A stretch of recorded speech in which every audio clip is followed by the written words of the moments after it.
Oh, come on, come on. It's game 3. It's the Canucks and the Oilers. It's all things the second round, whatever. This is the Pucks on End this is the Pucks on End post game show. My name is Ryan Schapp. You got to warm up before the show, Ryan. Seriously. Warm up before the show. Do Me, your me, me, stretches me, me, me, before me, the me, show. me, me, me, me. I know what. There you go. I'll celebrate this a little MGD. How you doing? Oh, but man, Ryan, you working tomorrow? No. I'm not. I might go to Costco buy a new air conditioner.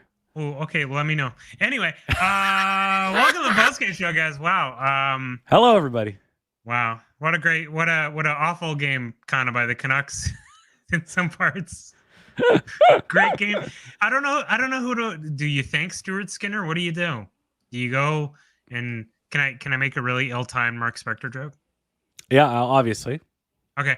Has any how you can humanize Mark Spector is you just envision Kevin Lowe's hand up his ass and just kind of rolling him around like an animatronic puppet. And then that's fine. That's pretty much he's just saying hi, bye. Wow. Arturs Silovs, Ryan. Yeah, let's off the top rope.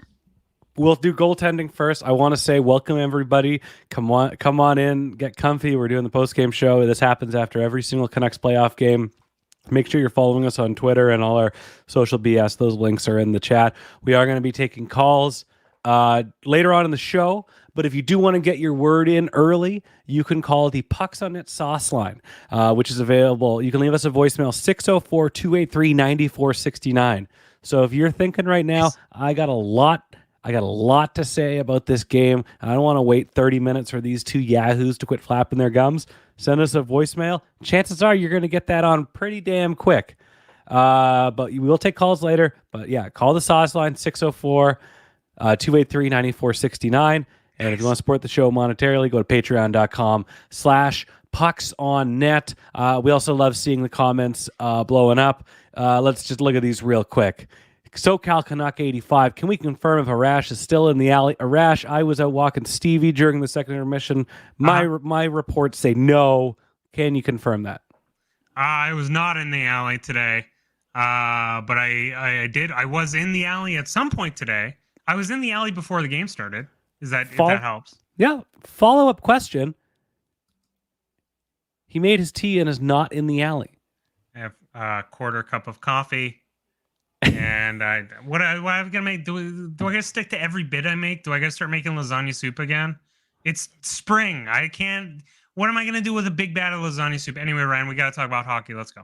Yeah, let's a couple comments here. Dakota Joshua Truther, I was harsh on Lindholm when he struggled in the regular season. That is why I'm not an NHL GM. What a stud. I'm glad to be wrong. Conversation. I was talking to, you're always talking to your old man. I was talking to my old man, and it was glad we were proven wrong and glad we are eating our foot and have our foot in our mouth for comments about Brock Besser. And Elias Lindholm comes up to mind too. Yeah, there's so many people that we have to apologize to. Honestly, we're gonna have to have an apology tour. Brock. Oh, Besser. Sorry, Brock. Yeah. Sorry, Brock. Elias Lindholm, you're great. Yeah, you're great. We're so sorry. JT Miller, so sorry. That was a tough 2.5 years. And yeah, we're really sorry. Really sorry about that. Blame him. Blame that guy right there. Yeah, no, honestly, you got to learn how to take L's, unlike certain older media people that live an hour away from us or in the time zone. Mark Spector, such a dork. That's true. No, this is okay. So this is the thing, right? So they went 4-3. Arturs Silovs shows that this kid he's Mr. Freeze. He has ice in his veins. Nothing rattles him. I do, slight complaint on the Draisaitl power play goal. He looks over Zach Hyman in front over his right shoulder and can't catch it quick enough to his left. Again, I just think you should know that that's Draisaitl's position, and he did move enough, but he just barely caught it there. The Canucks can't do this every game. They cannot. They cannot do this. You can't expect that. Okay, now we're just going to turtle in and we're going to shelter in. They're not the Tampa Bay Lightning of yesteryear, where they could score a goal and be like, okay, we know how to control the game. We're really good. We have the horses, and we're just gonna deal with this and yada yada. Quick chips. We got the puck. Okay, hey, you want to go get the puck again? Okay, go. Waste another 20 seconds trying to ramble on and get it in your defensive and through the neutral zone. Throughout this entire game, the beginning, I don't know, the Stuart Skinner. Listen, Oilers fans, I don't want to rub into you. I was really says pardon. I was really hoping he'd stay in that.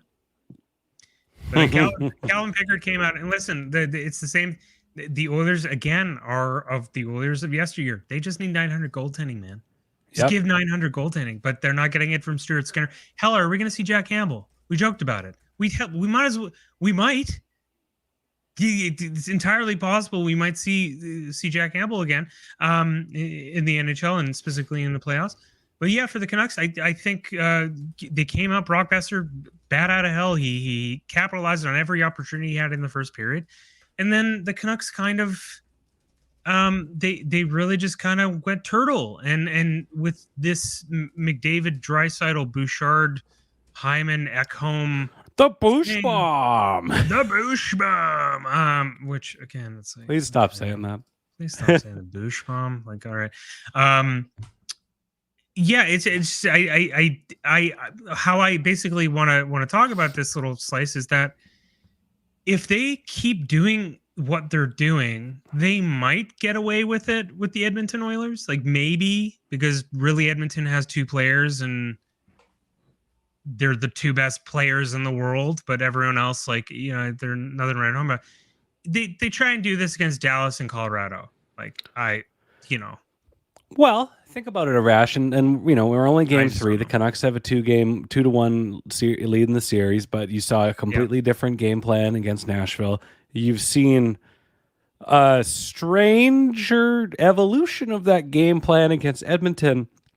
So you got to imagine if down the road in a few weeks, if they were to advance, that they would not be okay. Here's the thing about the Dallas Stars and the Colorado Avalanche. There's at least two lines on those teams. Meanwhile, Knobloch has put everything in one line, and just everybody's kind of watching them. He's literally the token LeBron James coach hire, where LeBron just literally is like, I'm smarter than any coach you're gonna hire.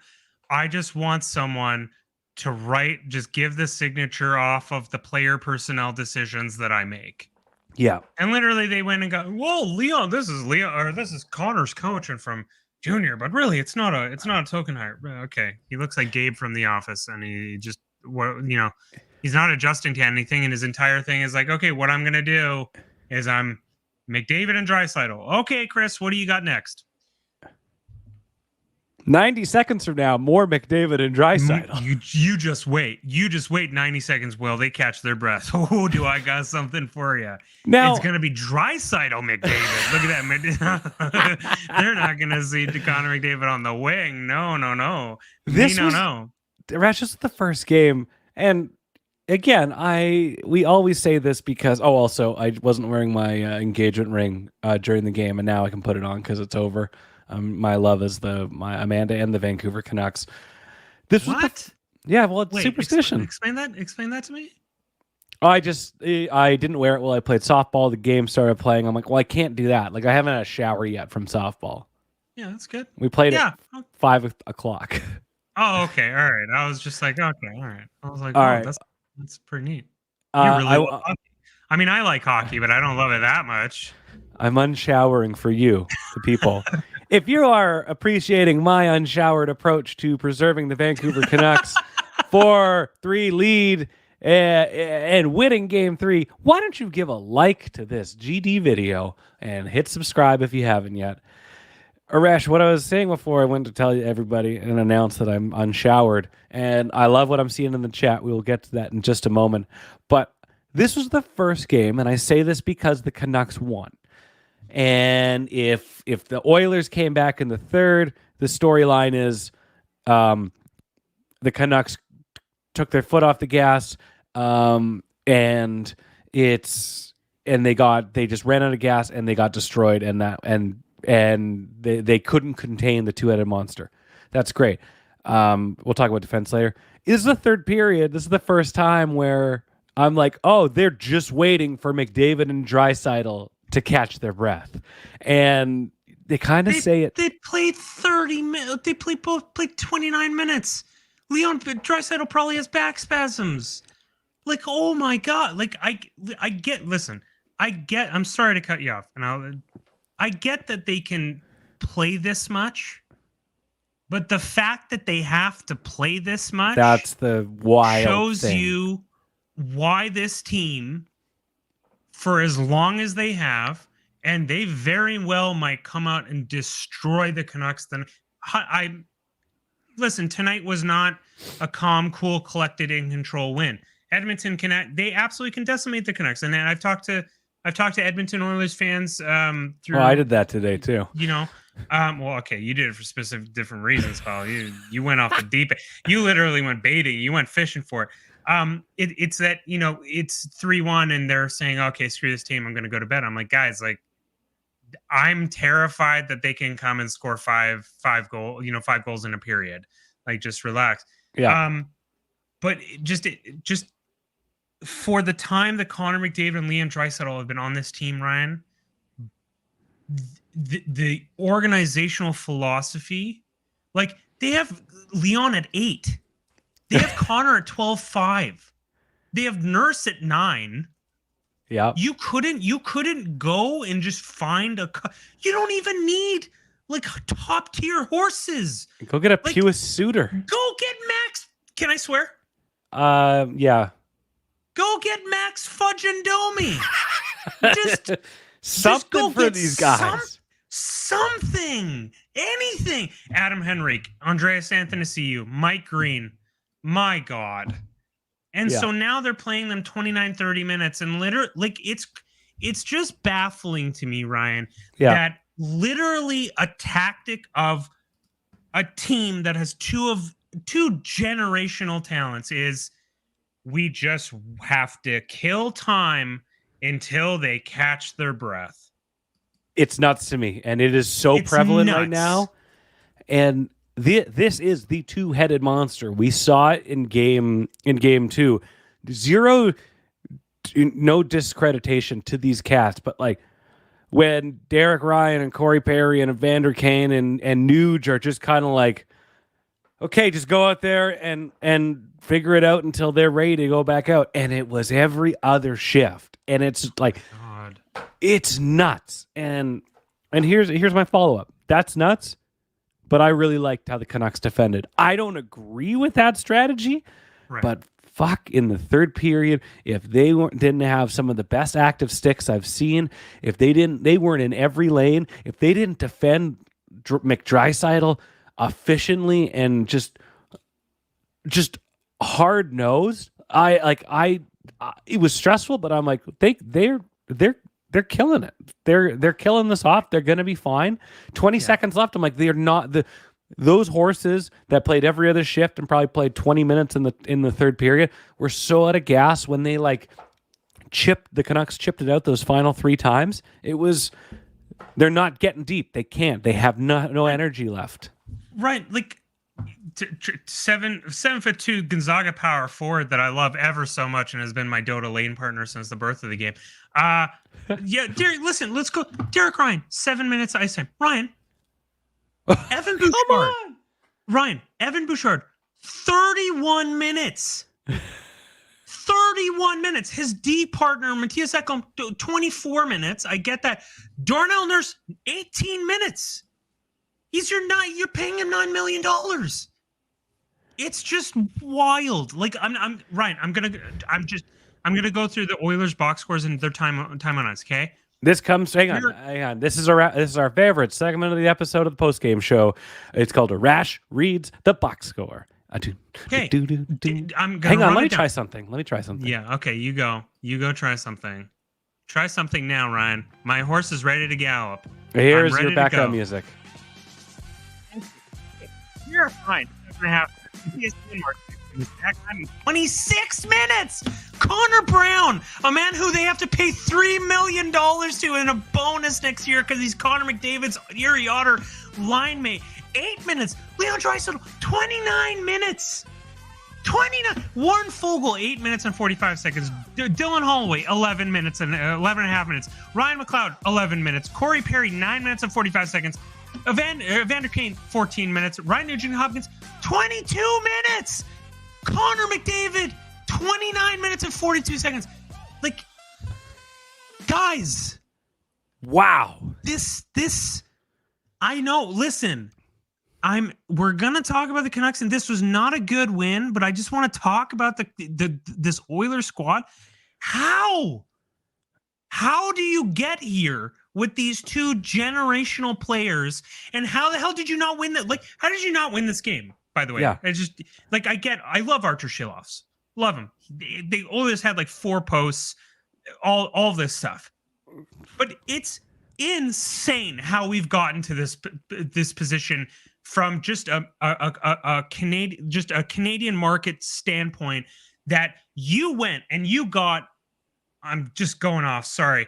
You went and you got everyone. You got Bob Nicholson, you got Kevin Lowe, the new guy. You got everyone in. All the talky 2002 people. God, yeah, we're gonna bring it back. Hey, I played with Gretzky. Yeah, we got it. We got all the best minds. Peter Chiarelli, everyone in. And now you are 1 year, what is it, two maybe one year away from Draisaitl, 2 years away from McDavid. And your plan is to just play every other shift. I'm pissed off on behalf of Oilers fans. I'm legitimately pissed off that how is this a roster construct, especially considering Leon's making 8, Connor's making 12.5. But Arash, it's not even a roster construction. It's not a roster construction. It's how Knobloch is using that line. Like you have an entire second line.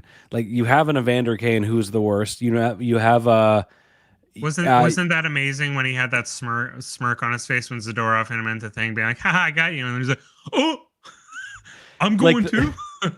The fact that you don't have a Nuge. Evander Kane and some other guy just every third, every fourth shift to like these are what I thought were productive players, that they could produce offense, but their entire game plan is just okay. Rest up.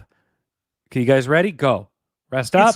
That's all it is. And if they're not on the power play, they're not scoring goals. Well, it's 5-on-5. They can create 5-on-5. We saw Connor do it in game 2. But my thing that drives me nuts, Ryan, in a flat cap era where your second best player's making 8 and whatever, and Connor's making 12.5, it just kills me. Like your pro scouting staff does not just get a couple of guys. Yeah. But no, it's just I can't recall this, right? I can't recall a team with the 1 and 2. Like I'm trying to imagine the Pittsburgh Penguins of like the Jim Rutherford Pittsburgh Penguins being like, okay, so we got Evgeny and we got Sidney. All we need is to get a Nick Dowd type to just get there and just eat some minutes. Like, no, they went out like you look at what Jim did in that time, like off the top of my head, sorry. David Perron flipped him for James Neal, Pascal Dupuis, Chris Kunitz, like found all of these guys. Max Talbot and then was there. You know what Mike Sullivan did with those guys that they found? He played them in an efficient way. He played them in a efficient way. Here's the Canucks have 4 lines that can play 200-foot game. Linus Carlson out of nowhere today. Niels Höglander coming out. Great game. On that note, we're putting a pause on Oilers talk because, hey, we're Canuck fans. We're a Vancouver-based hockey podcast, and the Canucks won, and we're going to talk about them. Sorry. Yeah, Bill Guerin was huge. Okay. Bill Guerin was Gary Roberts. We're done. No, Ziggy Palfy. Remember when they brought Ziggy Palfy for like 2 minutes? No. Remember? Everyone remembers that Pittsburgh team. Todd Smith in the chat. Can we get a hell yeah for Zadorov dumping Kane's smug face head first into his own bench? I think I recall that, and I think it looked something like this. On the ice together, and you can see the eyes light up for Zadorov as he thought, I got my opportunity to make a big splash. And it's the end result of pushing him over. Now he turns around and says, well, he's holding my stick, but it's the extracurricular here. And it's the extra. Fantastic. Absolutely love it. It is insane that he like how these pickups in Zadorov and Lindholm, specifically Zadorov, like skyrocketed as number one priority. Yep. Skyrocket off-season number one priority. Fine. Like, listen, I love. Listen, if Nikita Zadorov wants like $7 million, you can't give him $7, but you can tell him you want 5.5. Okay. All right, we'll think. Okay, hey, and Philip Hronek, good job defending tonight. Just you're gonna look great in a Carolina Hurricanes uniform. Yeah, just he has skyrocketed at the top of the list of off-season things for the Vancouver Canucks. Ryan, your vibes like going into. I think specifically the third period. I mean, they made it 4-2 with the Elias Lindholm goal. That was a bit. We had a 2-goal lead and we had a breath of fresh air. We're like, okay, all right. And then third period starts. They take a penalty, and you're like, okay. What was your energy going in the third? My energy was I loved a 2-goal lead. My gripe though was a 2-goal lead is not something to sit back and wait for. So, well, on one hand, I was getting a little nervous with how they were playing, but I was getting a little nervous at the way they were not driving any offensive opportunities. They were just chipping it out, which they're the road team. They're allowed to do that. I didn't like that. I was a little concerned about that, but then I started to really watch how they were defending and how they were hemming out McDavid and Draisaitl and the other guys that came in and played 40 seconds when those guys took breaks. I really honestly was fine with it. I really was impressed with how they shut that down, and they did give up a goal, and that's tough, but I really appreciate how this Canucks team is 4 lines of just coherent, hard-nosed, shut-down defensive hockey. And in that final minute, there weren't the greatest amount of offensive chances. Arturs Silovs makes everything look real easy, but I did not sit there thinking like this is gonna blow up in their face. I had a shitload of confidence for them for some reason, and I'm just really happy with the outcome because that's the type of style of play, that's the type of third period that you need to win for people to really praise you for it, because if you lose, you are drop up whatever narrative you want in the book, because it applies to you. And as I was watching the third period, there was a couple of moments I had major deja vu. Number one, I had deja vu. Thank you very much, City Life Project. If you're watching this, please smash that like button and subscribe. Really appreciate your comment on the post-game show. I had deja vu for 2 instances. I had deja vu for the Canucks had a 2-goal lead, and it's the Nashville series, and Colton Sisson hits the post, and the comeback of the century happens late in the third period. And I was like, man, I do not need this, because JT Miller rang a 200-foot shot off the post. And in the back of my mind, your anticipation for disappointment makes you go, here we go again. Can't say I had that dread, but I'm like, well, this looks familiar. But then I thought about game 1 against the Canucks and the Oilers. Canucks down 2 goals going into the third period. And what was the biggest storyline of that third period? The Oilers took almost 15 minutes to get a shot on goal. And they had a 2-goal lead. And I'm just thinking... That's wild, eh? It is very wild. There were 2 very key stretches in game 1 against Edmonton that they were without shots. and I'm watching the Canucks go into the third period with a 2-goal lead, and they are not getting any shots. And I think, man, this kind of sounds and rings true.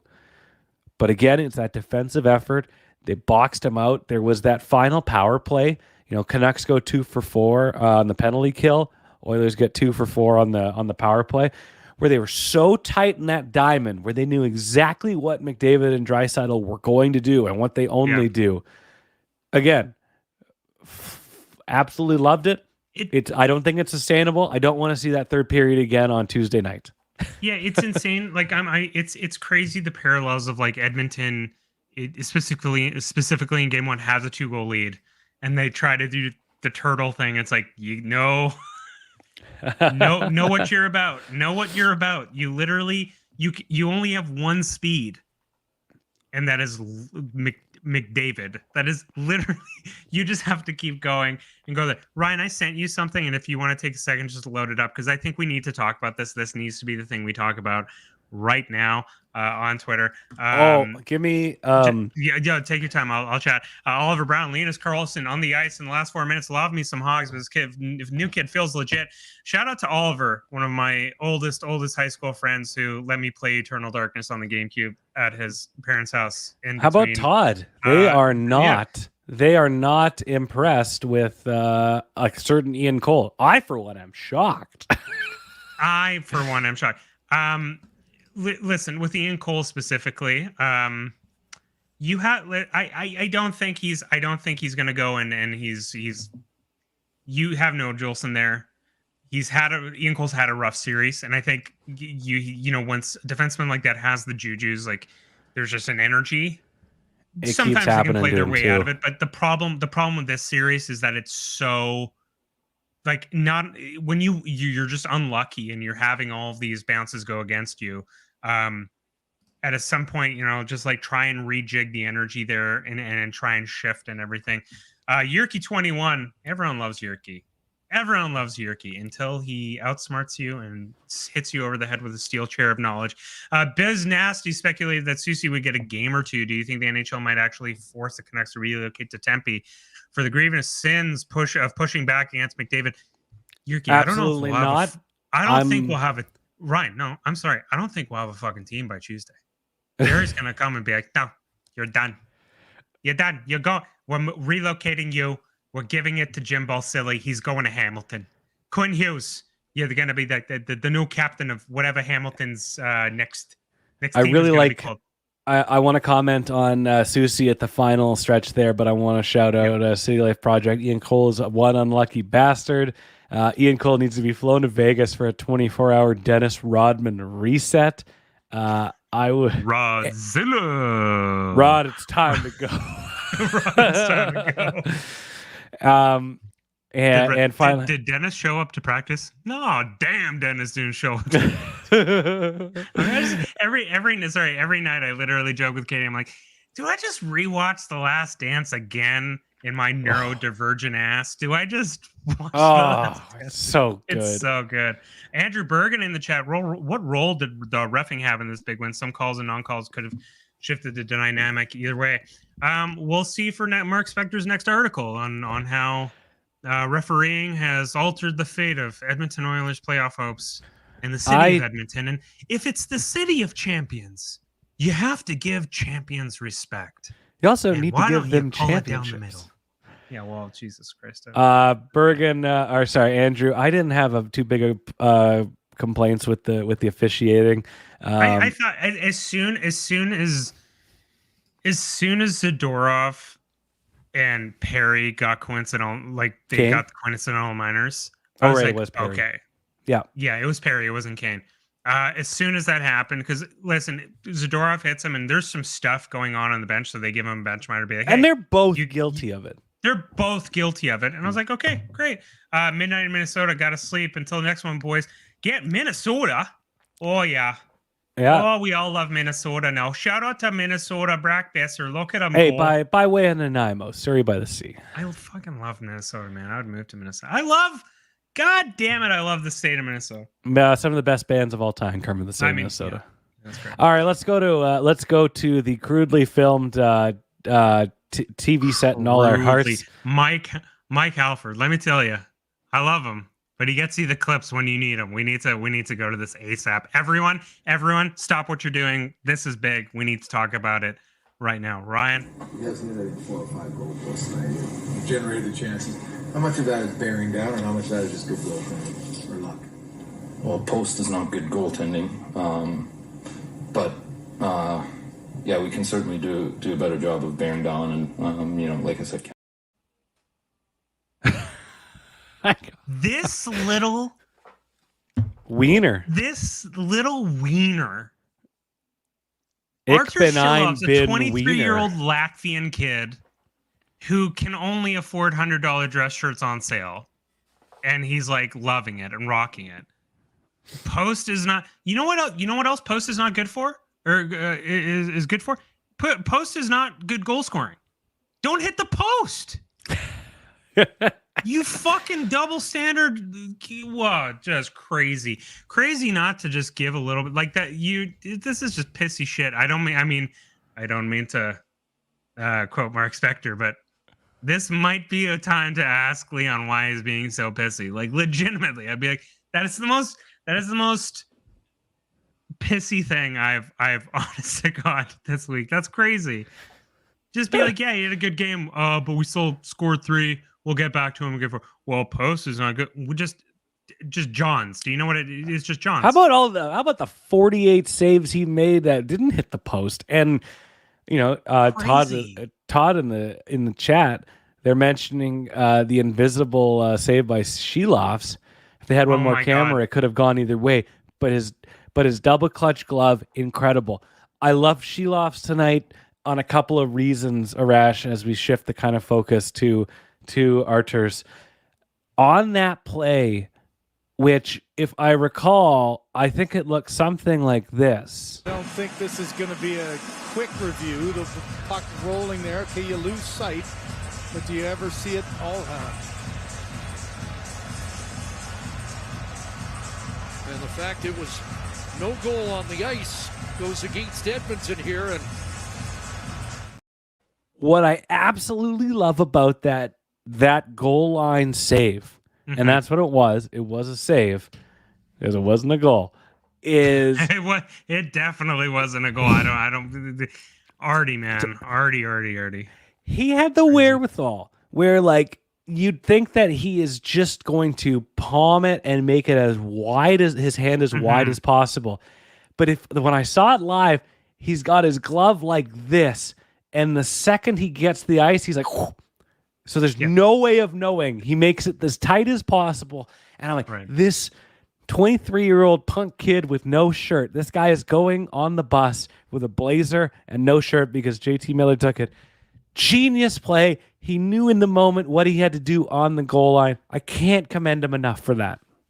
Yeah, just the double clutches it, and just, man, what a play. Like, this kid, Ryan, just from the World Championships, just has, like, when I like maybe the Draisaitl goal was something that I'm like, okay, he probably wants back, but he has athleticism. He's not overtaken by the moment. He's just playing, and he's making timely saves. What was Brendan before the broadcast? I don't know the stat off the top of my head, but I think his high danger shot save percentage is like .955. Yeah, it's crazy. He's just playing, and he's like, man, like, to be as a 34-year-old with incredible chronic anxiety and high functioning anxiety my entire life, it is insane that this 23-year-old's like, yeah, I'm just playing hockey. I'm like, how do you do that? How do you not have a panic attack every time? Like, you have to do something. I'm like, every time the stream is about to start, I'm like, can I call Ryan and tell him that I want to cancel? And I can't. No, I don't do that. This is so much fun. I gotta bring up that play at the end of the game. Can I play by play it for everyone? Because I got this clip and I sent it to Ryan. So guys, Ryan, whenever you have a second. Yeah. Okay. So basically, this is the end of the game. This clip is Soucy and McDavid behind the net. Soucy gives him a little shove. Connor gives a slash. That's not what I want you guys to focus on. Okay, we're gonna watch the clip. Watch the save. Yeah. Watch the save Arturs Silovs makes on Bouchard. Oh, I don't have And it in then just- there. Hmm? I don't have that shot. Oh, really? Which one are we talking about? The cross check. Oh, the Ekholm cross check? No, this. Over the final 2 periods. One more look at that late cross check after the final horn, and then Carson Soucy. The double. Yeah. So there's a little bit of slashing going on, and then Zadorov with the cross check, and then he gets Soucy right out. Let's look at that one more time. Over the final 2 periods. One more look at that late cross check after the final horn, and then Carson Soucy. That's pretty bad. Okay. Hey guys, that was pretty bad. That wasn't what good. else is pretty bad? That's pretty bad. Spearing somebody in the nuts and not getting a penalty or a suspension. No. That's yes, but that was bad. Yep. That was not okay. As a person, I didn't know. But Jake, do you know why I didn't see that? Because there was this other clip I sent to Ryan, and I need to talk about it because it's so funny to me. Okay, I'll get that clip too. Okay, thank you. Talk about your thoughts on what Soucy did there. So listen, okay, so you can't do that, especially I know you want to get these little shots in, and I get it, but Zadorov coming in, it's like this, it's like that. No, you can't do that. Biz Do you think might he'll get actually have a suspension? maybe a one gamer. I don't know about that. That's absolutely a little brutal. And they need Carson Soucy because you don't want Ian Cole higher in the lineup. And yeah, that's going to be rough. I don't know. Maybe he'll get a fine. Maybe it's a fine. I don't know if Carson Soucy has a massive suspension history or anything crazy like that. I assume not. He's relatively a clean physical player. Kaya in the chat. Look, Zadorov killed him. Zadorov killed him. We're both clicking the same thing. We're both clicking it because we really want to get our notes in. I personally, Arash, I personally think that one will go. That will be a wash with the missed sphere to the cup check, because that one was pretty brutal too. And I think they're going to get a talking to. That's on the Golden Boy. Anything on, I love Hoggy. I love him. That's great. But Gary's not like, how do I sell more Fanatics gear? I need Connor McDavid here. I need him here. He's going to be great. I mean, he's going to look great in a Boston Bruins uniform in 2 years. But I need him here. I need him to sell jerseys. Jake, oh God, Arash didn't see that live. Again, Wintel Ryan. You guys are going to love this clip. I swear to God, you're going to love this clip because no one else saw it. And my stupid monkey brain found it. I'm like, I need to show this off. Oliver, put your hands on your hips when you say you can't do that. You can't do that.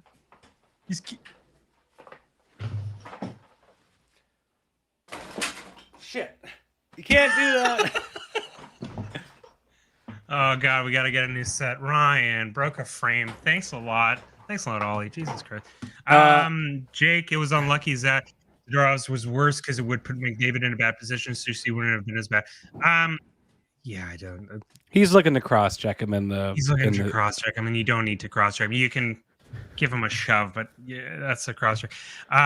Let's go to this little piece of video, Arash. Okay, so everyone, I know the cross check and everything is going to be the thing that you look at. Do not look at the cross check. Look to the right. So Bouchard comes, shoots the puck after the buzzer sounds. Artie makes the save. Look into the crowd to the right. Just look at the Oilers fan, just like going like that. Go, Ryan. You can also unmute your mic while I play the video. Okay. Here we go. So just to the right. Yep. Save. Look at the Oilers. Let's play it again. Okay. Game's done. Artie makes this insane save. Look at that Oilers fan. Just is he Ryan, double birding him? Quick question. Are you able to pause like the video? Give me a second here. Yeah, okay. Just try your best. Because guys, this is one of those moments where you know it's like this guy's like fucking, what more do we have to fucking do, boys? What more do we have to Jesus Christ. I don't have enough gas to get home. We don't even what am I gonna do? If you can play it again, Ryan, I just one more time. It's such a good clip. Just like, okay, Boosh, save. What the fuck? Oh fuck. What am I? Oh, I meant it's so funny and just like from just a perspective, it's so funny. Where like I don't think anyone's even going to talk about this, that if there was 2 seconds left in the game, Ryan, that would have been highlight reel, Sports Center. That's like a debilitating save. Mm-hmm. We're talking about building an Artie statue. If that save is made with enough regulation check, but no one's talking about it. But that's this kid. Nothing phases him. He's just ice water through his entire veins. It's crazy. It's just nuts. It's really special to see what he's doing, and every game that where goaltending is not a problem, where goaltending is not a focal point, I absolutely think I'm reminded of Rick saying to a in tears Thatcher Demko, saying, "Rest up, we're still going to be playing when you're healthy." Mm-hmm. And I just think of, I'm really warm fuzzies for the day where Demko, and it's like, who do you play, Demko or Silovs? And they have done what they can do to keep it alive for him. Mm-hmm. Yeah. Oh man, it's crazy that a 23-year-old kid is doing this, and we're not even talking about Casey DeSmith. We're not even talking about Thatcher. Like that, I think Thatcher's taking shots. What is it? He's planned to take shots on Monday. I think tomorrow. Cool. Good for him. That's great, and we'll see. They're not going to rush him back. They're up 2-1. But again, like, you know, this is just it's a crazy run that they're making here. And it's just, the problem is you're just not going to be able, like, I don't know how much of this you're going to be further into the playoffs you're going to be able to survive if the only thing you can do is, okay, I'm going to go, we're going to get a couple goals, and now we're just going to he's a Latvian. They love that type of thing. Maybe. I mean, well, they did give him a bunch of tributes in Latvia after he won. They helped Latvia medal. Couple weeks back, or whatever it was, I made a joke to you about, Latvian goalies are always overheating, and there was that one time at the Sochi Olympics, and in the first intermission of Silovs' first game, he's sitting there with a bag of ice on his head. I'm like, oh God, it's the Latvian overheating is happening again.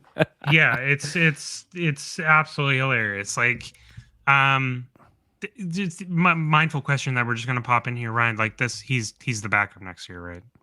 Like, yeah, unquestionably, like he's the backup next year. Yeah, and Casey DeSmith was a very fun, positive story. They got him in a cap dump for Tanner Pearson, and he did his job, and it is what it is. And you know, he's an old guy. Fine, whatever. On Todd in the chat, in regards to our analysis of that video, they say he paid $20,000 for that seat. Dude, it's literally crazy. Like I just listen, I'm gonna have a lot. If the Canucks, I've said it from the beginning of this series, you know, I picked Edmonton in 6. I wanted to, no, you can boo me, sure, fine, whatever. Fuck that guy. Fuck that guy. You went to fucking one AEW show. By the way, how was it? I had a good time. I sat around the worst people. Oh no, just like trying to be funny and like, who's that guy kind of thing. Not smart. Like just okay, smart. Okay, just not my type of cronies. Yeah. Listen, unfortunately I picked Edmonton in 6, and we'll see how this goes as the series goes on. But what is currently I'm gonna have, if the Canucks pull this off, I said some of my Edmonton stuff tonight. I'm gonna have some stuff to say.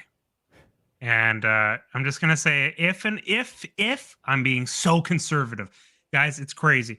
If it happens, you have to come to that post-game show, guys. You cannot miss that post-game show. If there's anything Ryan has ever let me do, thoughts too after my day. Oh, I'll let you go first, pal. You can. We'll be the McDavid Draisaitl. Except Gita, get on in here. Yeah, no. Except we're different because Gita's coming in like she's fucking Austin Matthews too. So we got a 1, 2, 3. Edmonton. Anyway, I love that. Let's talk about talk about some players on the Canucks tonight. Brock Besser, he had the natural hat trick stolen from him. Fine, it is what it is. He finished the night with a goal. 2 goals, 1 assist, a +2, 4 shots on goal. Played about 20 and a half minutes of ice time, which is nuts because if you're looking at how much ice time forwards get, mainly with the Oilers, he is off by about 9 minutes. And it warms my heart every time this guy has a big game, and he had a huge one today. Elias Lindholm, 2 goals, 3 shots on goal, 3 hits, and he played 20 minutes of ice time. Absolute. That line makes me happy. It makes me safe. Gives me warm fuzzies when they're out there because I know that they're going to defend. I know that they're going to evade some stuff. I know that there's going to be a big body presence from Big Dakota. And I know that Connor Garland's going to be spinning around and his neck is safe. And Elias Lindholm is going to score a goal. My warm fuzzy line. Just everything, man. Does he get it? Like, we went from, oh my God, this is the worst thing ever, to being like, okay, how can we afford not to lose? It really turned out that he just needed some rest. It's crazy. He just needed some rest. Yeah. We all need some. What's that Smash Mouth song? Might as well be walking on the sun. Oh, I'm really good at the voice. No, okay, Oliver's in the chat, but he knows that I'm really good at doing that voice. Arash has sent me a video. Oh my God, dude! I'm loading it up. If you're listening, to the audio podcast version the next day, if you're not watching on YouTube, we appreciate you. But there's some nights where this is definitely a video-centric podcast, so we do recommend you coming over to youtube.com/pucksonnet. Hey, and if you're in the chat, if you're watching, wherever you're watching, could you hit the subscribe button? Could you smash the like button? Ryan really wants to get to 500 subs, and he's been working so hard. Yeah, and we're getting there, pal. We're getting there. But so to give you guys context of what this clip is, again, I'm just scouring Twitter because if there's anyone that's good, it's scouring Canucks Twitter. I'm in the top 100. This is I'm in the top 95, but whatever. Okay. All right. Cool. Okay. So this is some guys, some Oilers fans really trying to make it about themselves, and beside the penalty box, saying some some specific words to Nikita Zadorov, and trying to make it really cool for their girls that unfortunately follow them on social media. It's Zadorov's reaction that I'm like, dude, this guy is so just exudes the most confidence I've ever, he's the dude that you'd go drinking beers with, and if anyone gave you shit, he'd be like, don't worry about it. I will bash them into a cube. I got this, man. Don't worry. All right, let's take a look at this. Are you picking up my friend? Okay. Go! Give him that call! Yo! Right here! Look right here! Look right here! Look right here! Right there, buddy! Look at me! You fucking look at me! Yeah, you futu! You got smile, bitch! Fuck you! Fuck you! Hey, come on, buddy! Don't listen to him! Futu, Sala! No, don't listen to him.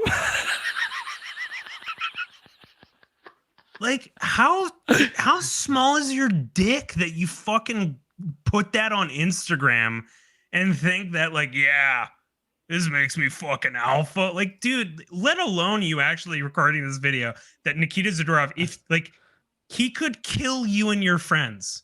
He could literally murder you and your... And all he talks about the green men. Dude, the green men are an art. They're an art. They're not flipping people off and fucking be like, yeah, you stupid bitch, man. Once my fucking dad unlocks the Tesla, I'm gonna fucking fuck you up, bro. Like, what are you doing, man? Holy shit. This is Thank you for wild. finding that, Arash. Dude, it's Zadorov just be like, like, how do you not give this guy? You have to give this guy a contract. Like, it's just unreal. It's unreal what they're doing. And I think the other thing, Ryan, like, it's just unreal that these players that they've acquired are now really making names for themselves on roster. And some of the players that they have had longer in the season, aka most notably Filip Hronek, just, man, they're getting shuffled. And Jim Rutherford is not going to be afraid to be like, you know what? Hey, we got this other guy. I don't know if you saw the Twitter clip. He's too big of a guy. We got to give him the money. Send Filip Hronek to the moon. I want a Big Zed Adidas jersey so bad. I can't express. Dude, he is. Oh my god. I just need him on a long-term contract. Skim like 4 or 5 years, and then we'll get matching Zadorov jerseys. Big Z's, Big Zeds, huge Zeds. Arash, let's quickly touch on the goal scoring efforts from the Canucks tonight. Mm-hmm. As soon as I missed some of the first period, I was coming back from softball. I listened to Batch with the call, Batch in Edmonton too, which is very special and significant. He went to Joey. Congrats! Hey, can we all give Brendan a round of applause for going to Joey and not getting food poisoning? Absolutely, and he also did not sign with the Oilers too, which is strange enough. That usually happens when you go to Joey. I want to go to Vancouver. Why, Andre? We're the city of champions. No, I want to go to Vancouver. Matthias Ekholm, he scored 5 minutes in with a power play goal. But 3 minutes later, now Lindholm, he scores on the power play. And it was when the Canucks were able to score on the power play, I just felt a sense of, all right, they're able to score tonight. They're going to be fine. Because if you can get in a bit of a, I don't want to say if you can go on a track meet with Edmonton, but the way they are deploying their lines, if you want to start scoring goals with the Oilers, you're going to be just fine because they also have to defend. They also need to make saves, and it ain't the best. And then, sure enough, in the span of about 10 minutes, they rattled off 3 goals. Besser got 2, should have had 3. Something just felt very comfortable. And they're allowed to play a game where they can sit back because they can play that road game. It worked tonight, but there was a level of comfort in watching the game tonight that I feel, for myself at least personally, was not present for game 2. Level of comfort in which way? Just having that lead. The way they were defending, it wasn't like they were batting down the hatches and just a barrage of a blitzkrieg of 4 lines just trying to score goals. Silovs faced a lot of saves and a lot of shots tonight. But man, any opportunity that the Oilers had, I want when they get a chance or they get a high danger chance or they get a shot on goal and there's a rebound, I feel like Silovs big the trend right now, his best feature is I watch him and the rebound bounces off him in slow motion. And he has all the time in the world to just pick up and palm the puck and ice the puck in front of him. And there's no scramble for I can't control the rebound. He just makes it look so good. It's like slow motion. So all of these sorry. So those things with Arturs Silovs, the person we have to compare him to is Casey Smith. His rebound control is on lock, complete, just in control. Long shots, bush moms, whatever. If he can see them, he's gonna catch them. He's gonna palm them in. You're not having these big, huge, juicy rebounds for Hyman and Kane to pick up. And that just goes to composure. Like when all through the year and did I think Arturs Silovs could do good this year? Yes. Did I say it quite a few times? Yeah, I pumped his tires a bit. Did I think at any point did I think, oh yeah, he's gonna be the cog that stops Edmonton? No. This is a kid who every time, and he's not even a kid, he's a fucking man. Every professional step that he's had, he hasn't floundered. And if it's the World Championships, if it's the AHL, wherever he's come in, he's played well. And the higher level he goes, the better he plays. And I'm so proud. I'm so proud of this team, and I'm so proud of him. Now, that being said, man, like, I don't know, Kaya in the chat, Arturs Silovs has better reaction timing than Max Verstappen. Arturs Silovs. Okay, yeah, Ryan, you wouldn't get that. It's okay. I don't even watch F1. Ryan, I've had a coffee. Why did I have a coffee? I'm That's too jacked. You got real jacked. I'm way too jacked. So yeah, it's just like, Ryan, I think going into game 4, just in your perspective, like what do you think changes? What can the Canucks do? Like, let's just assume Stuart Skinner's out, Calvin Pickett's in. I don't know about that. I think at this point, Ryan, the guy Stuart Skinner's rocking like an 800 save percentage lower probably at this point. Yeah, okay. I feel they're down 2-1 in the series. They have Pickard there. Hell, they have Jack Campbell. Like, yeah, bring in Jack. Well, who knows, man? Like, who knows? You just need someone to make a goddamn occasional save. Getting sick of the 25% rule, as John Tortorella once said. What I think we're going to see a very different. We're going to see a very different game 4. I don't know what the first 40 minutes are going to look like, but I do not want to see a similar third period, because we've seen exact same third periods in game 2 and game 3. It was effective tonight. It was not effective in game 2. I think it's going to be nastier. I think it's going to be a lot tighter, and I think it's going to be real classic, hard-nosed playoff hockey. And I personally, shadow producer, Big Mike with the stats, joked to me last night. He says, I think it's going to be a quick series.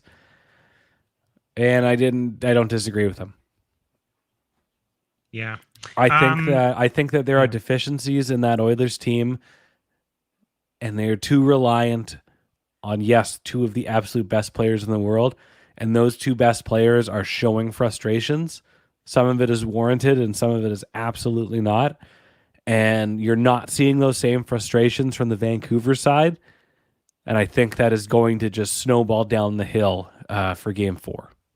Yeah. So I think the thing that might be giving a lot of people a bit of anxiety is that, you get this 23-year-old goaltender in, and your sample size is just too small. So every game can have these wildly massive swings. And anyone telling you that, they know the formula of how the series is going to go, like, it'd be great is if these 2 teams, absolutely, this was a chess match and they're totally even. And this is like Dallas and Colorado. And so what you're getting. But in this series, you're getting one team that is playing their 2 superstars. They can only play their 2 superstars 29, 30 minutes a night. And you have another team that's missing their Vezina-nominated goalie and, might not be able to play at a similar pace when their 2 superstars are out. So it's like this, it's weird. It's creating this imbalanced hockey game. Yeah. Where it's like you wish it could just go kind of back and forth, but it's not the perfect representation of what I want to see in a hockey game. No, me neither. They're playing this weird deformed, misshapen version of it. But I'm also I'm fine with them playing this way until they can't play this way, which is the strangest thing. 2 quick notes. Kaya in the chat. Hope everybody also checks out. Don't. Kaya, don't. No, Kaya, why? Oh, she jinxed it. What? I hope everybody checks We're out going to Stanley game. Cup final, right? I'm trying to plug her show, you lummox. Plug it. Game over. The upstart individual effort once SDPN closed the doors on it. Everybody go check out. I basically want everybody here to check out as much post-game coverage as possible. But she says Canucks begin a non-bubble postseason 4-0 on the road for the first time since '82. They eventually advance to the Stanley Cup final where they use their towels for surrender because that's what Mark Spector told us. And she also says Game 3 puck went to Carlson, which snack. Good for him. He didn't really stand out, but he also he was like a stay-at-home defenseman. He didn't do anything stupid. He created some opportunities, but not really. Good for him. Good for him as well. Fraser Amiot in the chat. Fraser, all the former stars of Seco Secondary coming out tonight to watch the post. Fraser, make sure you subscribe to the channel.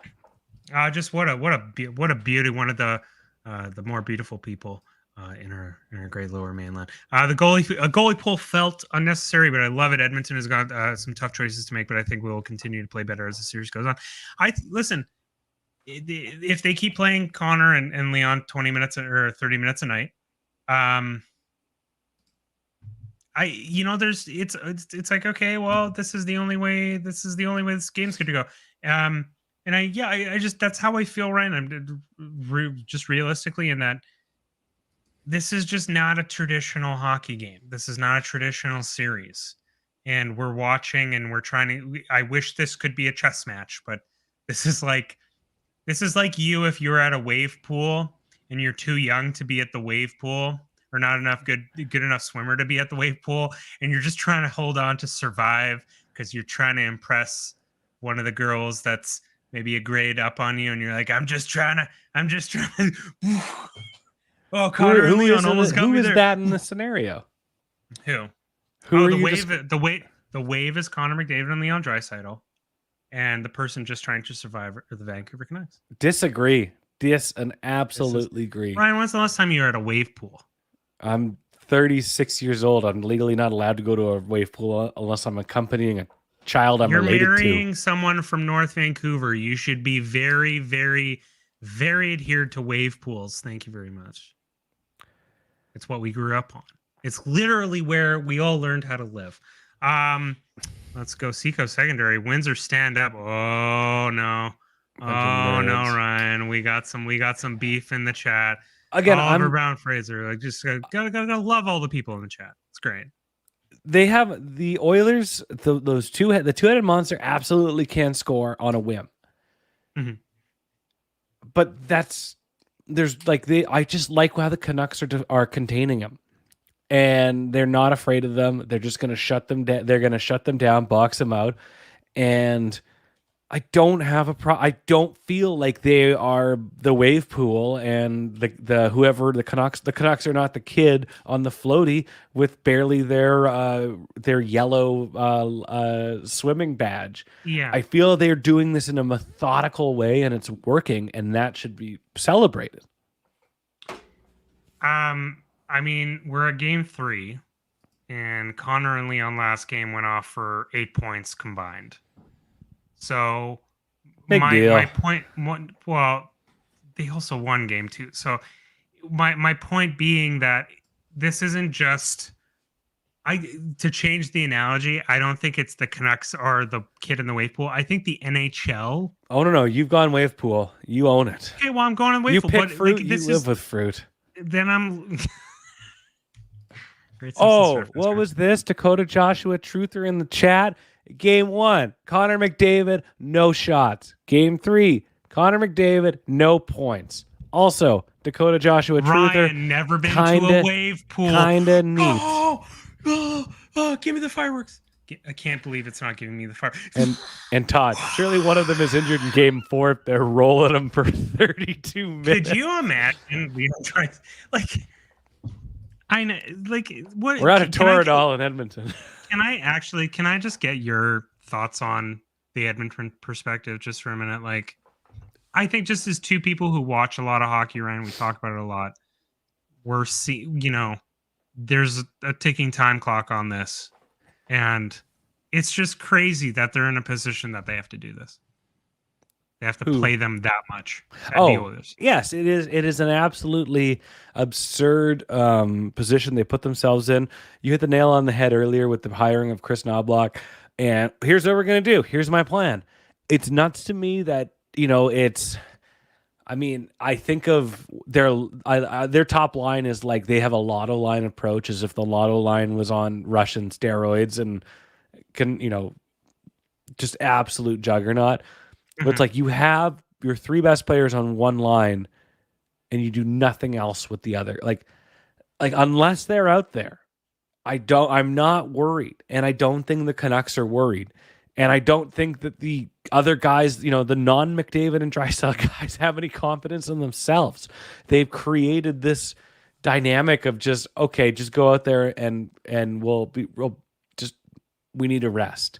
I don't think I think if the Oilers are going to win this series, you're going to see McDavid and Draisaitl go down like 5-6 minutes a game, and you're going to see Nuge and Evander Kane in offensive zone draws and high danger chances, because they're not utilizing them there. And I love it because I don't like Evander Kane and I have no respect for him.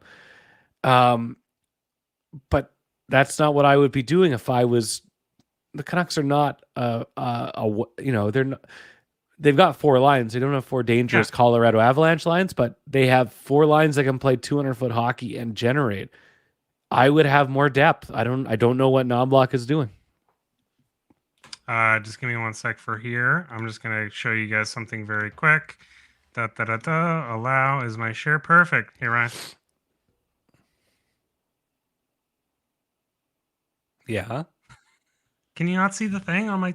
Am I not sharing the screen? You're sharing the StreamYard tab. Go to another tab. Oh shoot! Sorry, I can't even figure this out. Anyway, never mind. I'm trying to be tech savvy, Ryan. I can't be tech savvy anymore. As Arash tries to be tech savvy, I think it's time to wrap up. We've been going an hour and 10. I think there is going to be a regular podcast tomorrow about this too. Let I don't even need closing remarks. We're gonna wrap up the podcast here. The Canucks have won. Ryan is doing his best Connor McDavid after 35 minutes straight on the ice. He's gassed. He's given you everything he has, and for the past 3 years, he's been carrying my butt. Look at him go. Canucks win 4-3 over the Avalanche. Get to the end, Ryan. You can do it. I swear to God, you can do it. Canucks defeat the Oilers 4-3 in regulation. Shots on goal: Edmonton 45, Vancouver 18. Besser and Lindholm with 2 goals each. Arturs Silovs finishes the game with a .933 save percentage. And in Edmonton, they are trying to figure out who will start Game 4. We will be back live. Oh, that's funny. Joshua, Truth or Ryan also going pointless tonight. We will be back live for game 4 on Tuesday night. We'll figure out some sort of regular podcast tomorrow because there's some fun things to talk about. But we're going to wrap up a podcast here. We've said everything we can say about this game. If you do want to join us, you've done it. Arash has done it again. Can you not click a tab? I did click the tab. It doesn't work. I clicked the tab. It doesn't work. Anyway, end the show. For Arash and Mars today, the Prince of Pomegranate, my name is Ryan Schapp. We hope that you, for the audio listeners, good night. And we hope you enjoyed this podcast. For the people in the chats and watching us on YouTube and Twitter and Facebook, we're not going anywhere, but we have a succinct little system here. So good night, audio listeners. Okay, Arash, I've saved that. You have to select. There's a drop-down menu.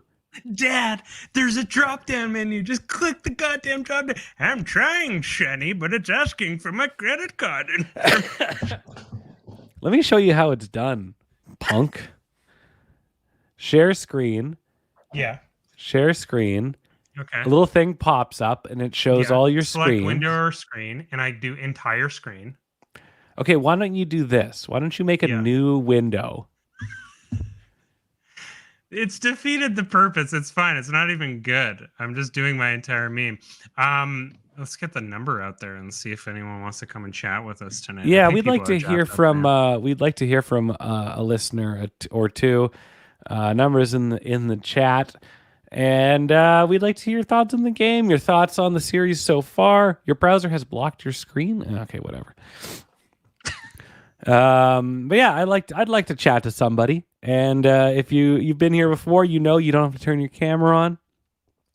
You can just do whatever you want. But I'd like to get a nice little vibe check and hear your thoughts on Game 3. Hear your thoughts on the series. Hear your thoughts on the fact that it's 28.5 degrees in the podcast studio. Oh no, that's okay. That's what's going on. So we're buying. How? We're probably going to buy a second air conditioner. Yeah, of Well, course. replacing our old one. Hey, Joe's in the chat. All right, let's go to the phone lines. He's putting on his headset right now. Let's hear from Joe. Joe, first timer. Joe, how are you doing tonight? I'm doing great. It's great to hear the Canucks kick those Clement Arsonist Oilers butts tonight all across the ice, man. Let's go Canucks, baby. And while we're at it, instead of a bloody riot when we win the Stanley Cup, let's have a victory parade right past Bowen Ma's office in North Vancouver, and let's go Canucks. Let's go beat the heck out of these bloody Clement Arsonist Oilers, baby. I love it. Joe, I'll leave it there. I'll leave you there because that sums up everything I wanted to hear from you. Did you enjoy Game 3? Yeah, I did. I mean, it's really great to see the guys, shoot up and take their few shots on goal. They were very efficient with it. I just wish they get more shots on goal. Keep the pressure on that goalie and get some pressure off of the defense. That's really going to be important to close out the series with beating the climate arsonists out of Alberta. Joe, we're gonna say goodnight to you there, but I absolutely love everything you've said about the climate arsonist. The climate arsonist. That is fantastic. Have a great night, and let's hear from you again after Game 4. Take it easy. Dude, if you could have told me that I would have fucking heard Bowen Ma fucking slander today. Dude, this city's wild and look who Kaya, it what is. are your thoughts on the climate arsonists that are the Edmonton Oilers? What a great term. That's a great catchphrase for them, honestly, and I feel like it fits. The day I had responding to people from that town and that province for a very dumb post I made yesterday that blew up beyond my wildest means, I would agree. It's very, very fitting. Yes, yeah. Overall, though, what a game. Kaya, I have a question for you. Yeah. I'm looking to buy a new miter saw. Do you have a store? I put it on. Okay, here, let me just move up. It's back when they also sponsored the Canucks. It's vintage. It is. Oh my god. I'm like, I don't know. Maybe you got a little part-time gig going. Maybe you're out there mixing paint, and I'm like, what? Not since high school, man. Not since those are. There's some other stories there, but yeah. Yeah. So wait, did you do a post game tonight? Yeah, I did, but okay, we ended it before, and you guys were still live, so I was like, hell yeah. For sure. So okay, from your perspective, where are the vibes at? I need a vibe check. With the Canucks? Yeah. Vibes are great. Vibes are great. They're shutting down. They're shutting down McDavid. They're getting under his skin. Draisaitl's next on their list. Tyler Myers is using his height to full advantage and blocking everything Zach Hyman does, and I love it. Stuart Skittle. Dude, Stuart Skittle is. You think I'm afraid of a overpowered sugary treat? I don't think so. Could you imagine like going into a scrum and being like, Mr. Skittle, do you think the defense? Do you think the defense in front of you has to do more? Like, yeah, Mr. Skittle? No, Stuart Skinner. I don't know. I've been saying this since round 2 was basically confirmed. Like, Edmonton, very good offensively. Once you shut that down, they have nothing. They have no defense, no goaltending whatsoever. So, yeah. Yeah, they're literally playing that CC Nurse pairing like max is like 17, 18 minutes. Like they can't play their second pair at all. And their fourth pair is what, Desharnais and Kulak, I think. It's just it's insane. And like I like just getting your perspective. Ryan and I were just chatting about it, but when you look at a team with two superstars like that for as long as they've had them, and they're like, if this was like the Lord of the Rings or whatever, pick a trilogy, pick a journey, where it's like literally this is the apex, man. Goku's gonna do the Kamehameha and he's gonna do the thing, but his version is playing Leon and Connor 30 minutes, and that's the only thing. Like how it's nuts, isn't it? It's crazy.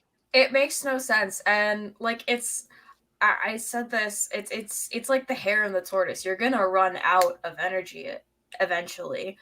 With playing those guys 30 minutes. I think the reason they're playing them together too is because Draisaitl's injured. So if they put him on another line, then it's going to essentially weaken the offensive capability. But if you keep him with 50 whatever goal scorer Zach Hyman, if you keep him with Connor McDavid, then he's going to produce. If you give him his own line and have him center and have all that pressure on him, he's not going to be able to perform that way. And I mean, they're not even scoring 5-on-5. None of their goals tonight were 5-on-5. They were 2 power play goals and one with the goalie pulled. They have no offense. Well, they do have some offense 5-on-5, but if they keep playing that line together for half an hour a night, if they keep playing the Bouchard-Ekholm pairing half an hour a night, you're going to run out of options. Yeah, you're going to run out of energy. It's not sustainable. People say that all about Vancouver through so many things. Like PDO machine, blah, blah, blah. This amount of energy is not sustainable unless they're cracking Red Bulls between every like media intermission. They're not going to work. Yeah. Is Mark Spector's providing those Red Bulls at the bench? He's just throwing him up, being like, "Hey, who wants a Red Bull? You guys want to just go?" Yeah, him and it's for the Oilers and the refs too. So. Jeez. Kyle, what's Kyle, what's your Ryan. biggest takeaway from the Canucks game after Game 3? Canucks game after Game 3. Biggest takeaway. I think I'm still mad about the non-hat trick. Yeah. I understand he tipped it, yeah. But come on, man. My biggest takeaway is I think that there still needs to be a bit of tinkering with the lineup. I think Hoglander should play back into the lineup. I think he should be placed in the bottom 6. Personally, I think Ian Cole should also be out for Game 4. Like, I know you won with this lineup. You're going to want to run with it at the same time. Yikes. Like, I think like 25% of last goals for the Oilers came off of Ian Cole. So yeah, it's crazy, isn't it? It's crazy. The puck's following him in the exact opposite way you want a puck to follow a player. It's bad. I picture it. Ian Cole sits out Game 4 for anybody, and because he's not out there, the Canucks get a shutout, and because everything's bouncing off Ian Cole. Every bad luck opportunity is at the foot of Ian Cole, and it came back tonight, and it's so wild to watch a guy so down on his luck. Like he's just that he's got an it's a bit unbelievable. That's the thing, is that it's like the thing is Ian Cole is not a bad defenseman. He can clean up and call it a bad person, but we're gonna okay. Well, Ryan, we'll get there when we get there. Wait for the off season, Ryan, when we have to justify certain cap decisions. Then we'll fucking. He's a UFA. He's a UFA. It's fine. He's a Hey, so is UFA. Casey DeSmith. We have no moral connections to these people anymore after July 1st. It's okay. It's okay. But right now, we need him when we need him. So They always seem to need him. No, Jesus Christ. Yeah, no, I'm excited to go into Tuesday. We'll see what happens. Kai, we'll give you a little bit of platform. Plug away, please. Well, okay. You can follow me at Real KMA. Check out Game Over Network. It's we're launched independently. So Game Over for all Canadian markets can be back at the beginning of the season next year. But As they should be. thank you. But yeah, so right now it's just Game Over Vancouver/Edmonton for this round, and basically mostly me for most of the nights, but it's fine. I like to stream. So. The real question for me before you go is, when are you gonna stream Hades 2 on Twitch? When are you gonna play Hades 2? I haven't thought about it. There's a lot of games I need to play, but I'll take your word for it. I'm just gonna say it's a fun game filled with a lot of people in Greek mythology doing stuff. It's the way to go. Is that a game I'm able to stream? Yeah, it's not a goddamn. Okay, the way you phrased it. Jesus Christ. The way you phrased it. It's from Super Giant Games. It's not weird. I promise. Okay. It's 11 o'clock. Jeez, Ryan. Kai, I want to thank you for being Ian super told active me. in the chat and providing us with some 6 stats for us to just easily display. I think tomorrow I'm so jazzed up on maybe tomorrow or the end of this. I'm going to be. I'll catch your replay of Game Over. But man, have a sick night, and let's enjoy this one. But have a great night, Kaya. Subscribe to Pucks on Net. Subscribe to her too. What is that? What? Oh, that's pretty sweet. Okay, here's what we're doing. Phrasing. I'm gonna take one more caller because we've been doing this for an hour and a half. The link is in the chat. We have. Hey. Yeah, we got one more in us. Gotcha. But yeah, if slay indeed. Man, it was a great game. I was out walking around wearing a jersey and shorts for a lot yesterday. Super warm weather here in Vancouver. And I just had a kind of, I haven't done this in 15 years moment. And man, it felt real good. You know what? We haven't. Now, we finished talking about the game, but I think as we wrap up and chat, Ryan, like obviously you were out during the weekend and you're enjoying the sun and having as good of a time as the Podfather can. Going around the city at all, like what's the energy for like, I've seen car flags, I've seen Canucks jerseys. Yeah, I was at any observations. We were at AEW Collision at Rogers Arena on Saturday. Boatload of jerseys.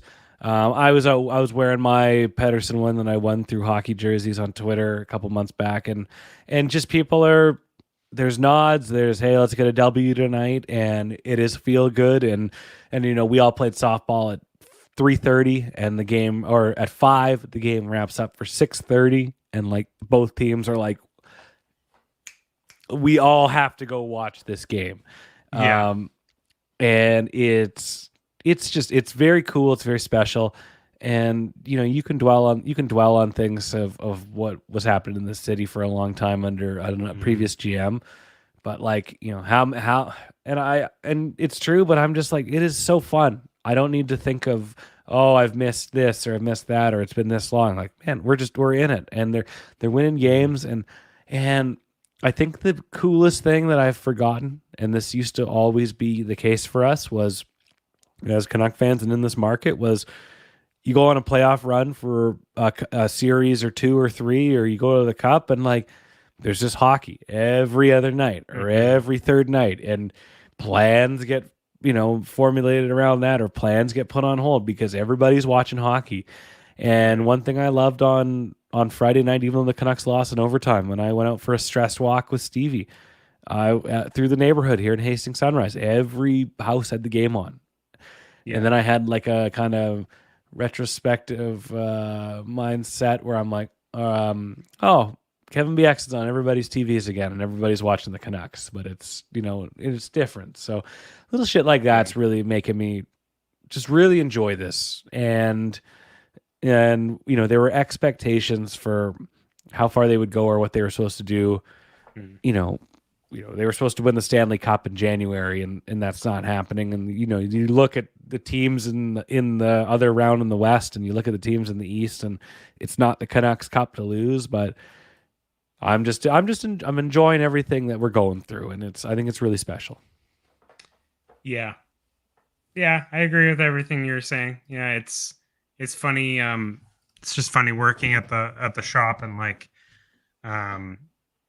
well, me and my mom and whatever will like close at whatever 6, and we'll get some customers, probably like mainly tourists and stuff, be like, why are you closing early? And you give this like great look, and they don't fully understand that maybe in their minds, like class, like football or whatever might be a thing, or whatever the national sport is, you'd be like, sorry, that Canucks are in the playoffs. if you know.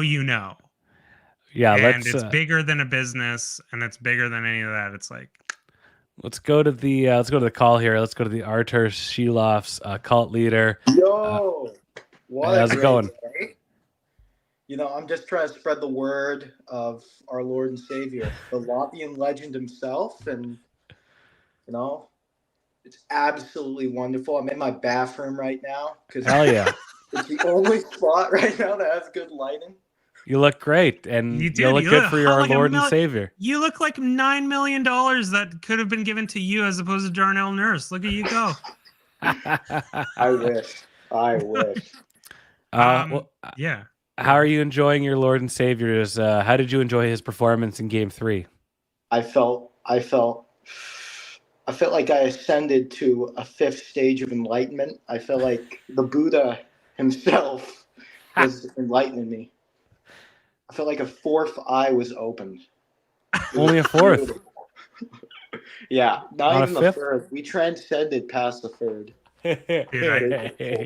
Dude, you could literally bottle this up and just like go with Gwyneth Paltrow and just make just this thing and just create a new age kind of vibe to everyone.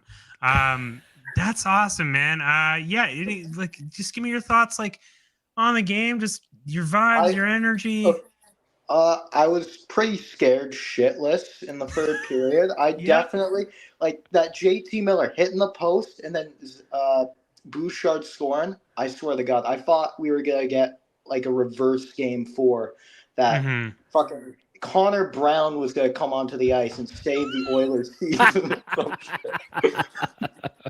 I hope Connor Brown does something. They're going to pay him another 3.2 whatever million in bonuses next year. That's crazy. He deserves it for such an amazing season he's had. He's truly carried the Oilers. Who the fuck is Leon Draisaitl? Some injured bum. That's all. I have no idea. Some little. Yeah. He's pissy. All I know is he's pissy. I need to ask, since you guys must have the scoop. I've been hearing this rumor that Ian Cole and Stuart Skinner, they're starting these bets to see who can throw the game for the other the fastest. I'm hearing the same things too, and I think if you got. But wait, so yeah, Batch just texted me. He's watching the stream. He said 100% confirmed. That is absolutely what's happening. Yeah. I got my notification. I got my ear down to the street, and I'm hearing what's happening. And they're throwing it. I'm hearing it. They're saying, we need to make this happen. We need to get these dollars. We need these dollars in our pockets. Ian, Stu, let's get it done. All a shoot. I'm going to say, like, a serious note. One thing which I do want to see from the Canucks, all seriousness, they've been doing great at shutting down. They've been surprisingly doing great at shutting down McDavid. Yeah. We need to find a way to somehow shut down both Leon and Connor. I don't know how that's possible, But think about it this way.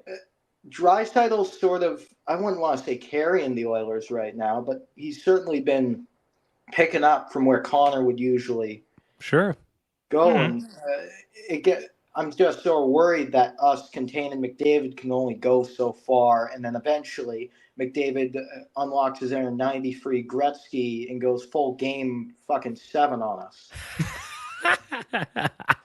These are all valid concerns, and these are all valid, reasonable concerns that if you can find the answer to, you have 31 job openings.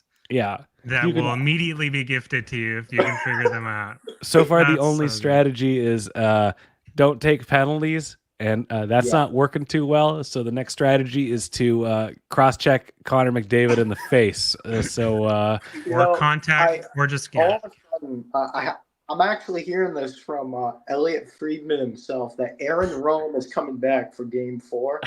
He says he wants to do something.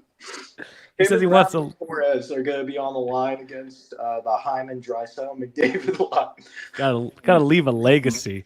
Yeah. Aaron Rome is coming out with these fantastic red hats that says "Make the neutral zone great again." And oh my God, so much fun. Okay, any predictions for Game 4? Okay, Game 4. I'm gonna say it goes to OT. I'm gonna say it goes to overtime.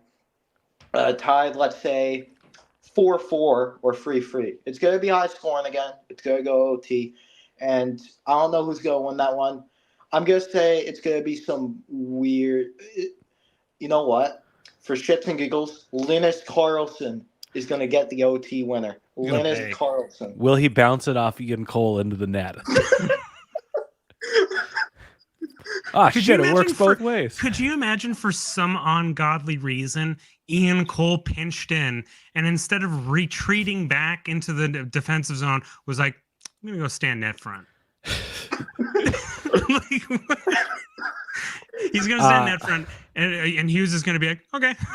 Sure. Cool. No, it's going to be Ian Cole passes it to Karlsson, and then, I don't know, I'm trying to think. Elia Mikheyev with the goal. So we have Mikheyev, Karlsson, and Cole stat line. Think about that. That is the greatest stat line in NHL history. You are. Yeah, I'm not encouraging you to bet because I think sports betting is incredibly dangerous. All my college funds are already gone. I'm gonna have to go into my parents' retirement savings. Buddy, dip in now. Spend it now. You'll just make more later. We're going to leave you on that note. Absolutely loved hearing from you. I hope you're subscribed. I hope you check us out more. Thank you so much for giving us some big laughs. Everybody, join the Arturs Silovs cult. I swear to God. We're doing sacrifices on Monday. The punch is really good. It's really good punch. It's really good. All right, good night, man. All right, Arash, we're not going to top that. We're not going to. There's no way. Unless Leon Draisaitl literally calls in, I don't think we're going to. No, and I'm ready to get out of the sweat box, and I think we're all ready for bed. This is probably the best post-game show we've done yet. Good. And we appreciate everybody getting involved in the way they have. And if you're catching this later, hope you had a great Game 3 for Prince Pomegranate and Arash Bamars Day. I'm Ryan Schapp, and we'll see Arrested Development. This is Pucks on Net. The post. For Arrested Development, this is Pucks on Net.